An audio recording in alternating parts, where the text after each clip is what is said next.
Hello everyone, my name's Vicky and I'm a trustee for Cauda Equina Champions Charity. I'm joined today by the founder Claire Thornber, who will be giving us an insight into the charity and the Cauda Equina Syndrome Association. Claire, what was your vision when you set up Cauda Equina Syndrome Association? Hi Vicky, my vision was a simple one really, and it was to reach everybody in the community who was isolated at home, suffering from Cauda Equina Syndrome, thinking they were perhaps the only person who had it. And secondly, it was to make sure that in future every single case of Cauda Equina Syndrome was documented. So what has your experience of Cauda Equina taught you about the medical profession? I think really I've learned that the medical profession is like people in society really. There's good eggs and bad eggs. There are people who are really inspirational and go above and beyond to help Cauda Equina patients. And then there are other people that still have perhaps old-fashioned attitudes towards acute low back pain and sciatica that perhaps need to be swayed a little bit more to address the issues surrounding Cauda Equina Syndrome. It must be great to have someone like Duncan James as an ambassador for the charity. Why is it so important for people like him to talk about the condition? Yeah, we're really proud to have Duncan on board and really grateful for his support.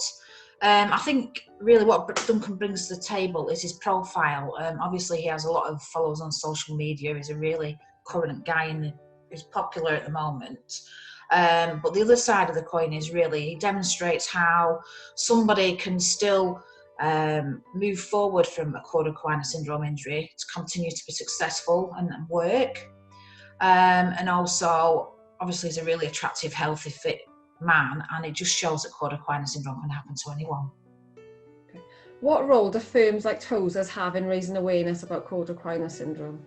Tozers is one of our legal panel firms on the Cauda Equina Syndrome Association legal panel.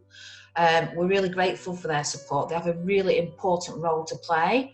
They support us in helping us raise awareness and providing services for patients. And ultimately, firms like Tozers and the other legal panel members are Cauda Equina expert firms. So they bring a wealth of experience and knowledge about the condition and areas where clinical negligence is prevalent. And obviously that's important for us to share that information as well.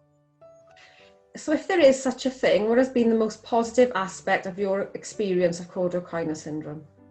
Definitely the most positive aspect of my experience has been the relationships and friendships I've made along the way.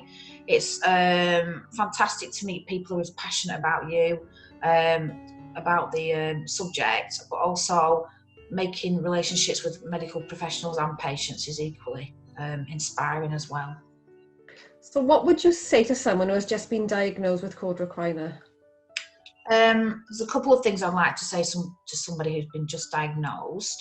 The first being you're not alone. You might think so, but there's hundreds and thousands of us everywhere with it.